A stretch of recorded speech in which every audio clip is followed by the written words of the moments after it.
ಉತ್ತರ ಕರ್ನಾಟಕ ನ್ಯೂಸ್ಗೆ ಸ್ವಾಗತ. ನಾನು ಪ್ರಿಯಾ ಶ್ರೀಗುರು. ಸಂಸತ್ತಿನಲ್ಲಿ ಅಮಿತ್ ಶಾ ಹೇಳಿಕೆಯನ್ನು ಖಂಡಿಸಿ ಕಲಬುರಗಿ ಜಿಲ್ಲೆಯ ಚಿತ್ತಾಪುರ ತಾಲೂಕಿನ ವಾಡಿ ಪಟ್ಟಣವನ್ನು ಬಂದ್ ಮಾಡಿ ದಲಿತ ಸಮುದಾಯದ ಮುಖಂಡರು ಆಕ್ರೋಶ ವ್ಯಕ್ತಪಡಿಸಿದರು.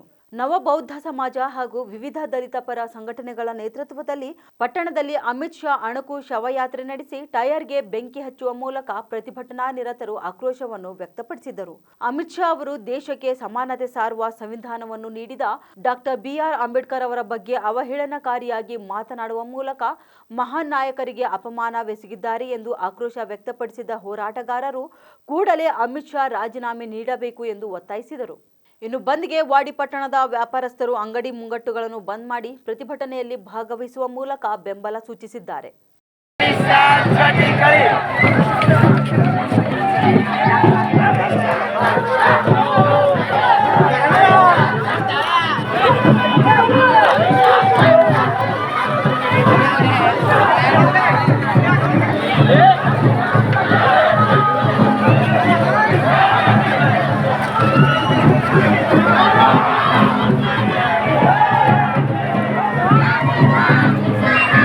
ನಿರಂತರ ಸುದ್ದಿಗಾಗಿ ನೋಡ್ತಾ ಇರಿ ಉತ್ತರ ಕರ್ನಾಟಕ ಸುದ್ದಿವಾಹಿನಿ.